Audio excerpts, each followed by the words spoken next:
Hi, I'm Kaisen and welcome to my channel. And today, tuturo ko sa inyo kung paano kumita dito sa MetaEarth. Anyway, ano nga ba ang MetaEarth? So, yung MetaEarth is a modular Web3 platform combining blockchain crypto, NFT, and decentralized identity.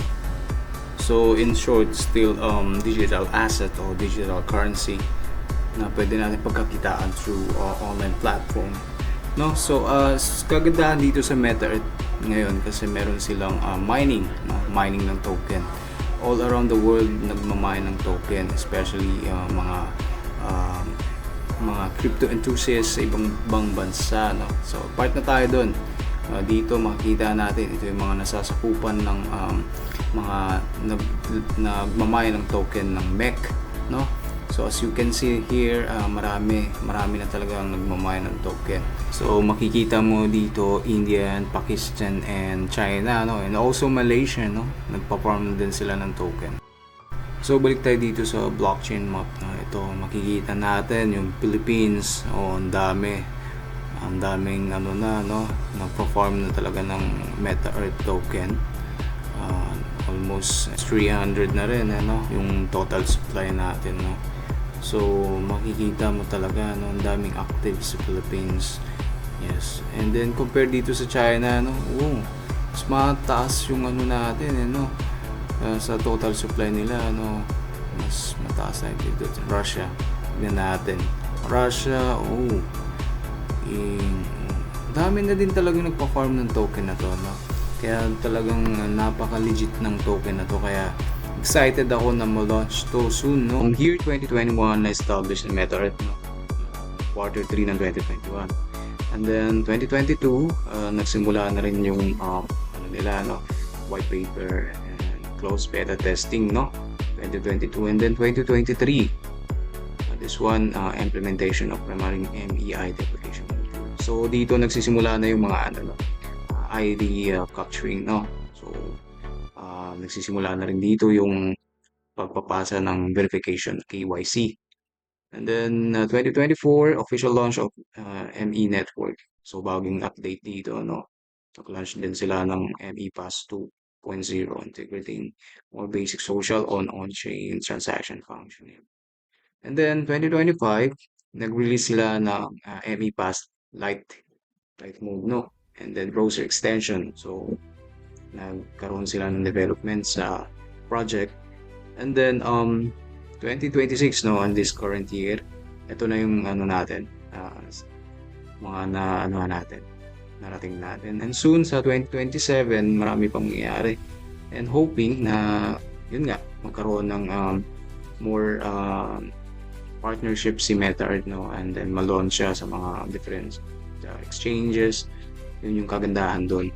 Tayo sa page ulit ni MetaEarth, no, kung saan pwede na tayo mag-install ng app. So dito may choices tayo na pwede natin i-download. Pwede tayo sa App Store or Google Play, Android, or extension sa PC, no? I think PC to.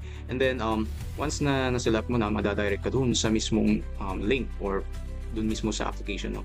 Yan. So kung makikita nyo, meron tayong registration dito, no? So pwede nyo i-scan yung QR code andun sa thumbnail, or pwede rin kayong dumirekta dun sa link na ilalagay ko sa description, no. Yeah. So pwede rin dito wait lang, ha. So dito pwede email or number, pero mas prefer ko email to get the code, and then verification code dito nyo ilalagay. Tapos set a login password, no. Yung password nyo, no, huwag nyo kakalimutan. Anyway, pwede nyo rin ilagay yung code ko kung talagang galing kayo dito sa video na to at napanood nyo. Pwede nyo to i-copy itong code ko. Yan, and then click nyo lang have read and agree terms and condition, and then register. Once na register, tsaka lang kayo magda-download para magkaroon kayo ng meron kayong kumbaga access kagad. So sa, the next video I'll show you app, is no? for the guidelines. So kung kasi on how magse-search to pa kayo doon sa register your Google, MetaEarth. medyo matagal pa, no? So this one ilalagay ko na kagad sa description yung link para masundan nyo, okay?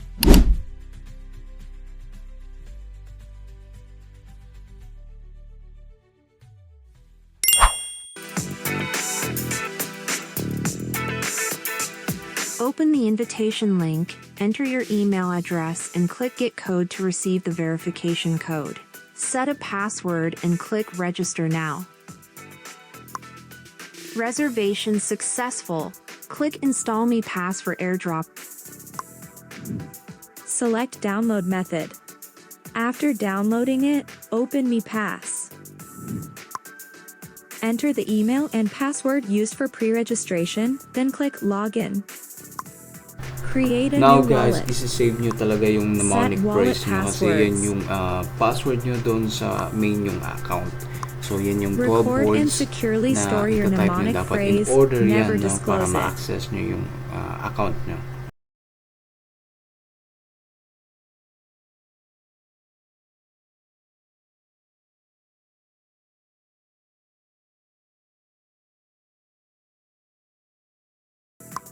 Complete Me ID verification to claim your MEC. Select your country or region. Complete facial recognition. Waiting for approval. Congratulations! You've obtained your exclusive Me ID. You have obtained one permanently staked MEC, generating daily income automatically. Unlock advanced verification to enjoy more on-chain benefits. Enter your name and gender. Enter your ID number. Upload the front and back of your ID card. Waiting for approval. Congratulations! Your advanced verification is complete. You can join the Node community now. Click here to join the community and earn MEC rewards. Click Join. Click Confirm. Enter wallet password. Successfully joined the community. Return to the homepage to view your MEC earnings. To earn more MEC rewards, try inviting your friends. Click here to view your invitation link. Click the icon to copy the invitation link and So share hanggang it dito with na your lang. friends. Thank you for watching You guys. can See also you next choose other video. invitation methods. Bye. Come and try inviting friends to get generous MEC rewards.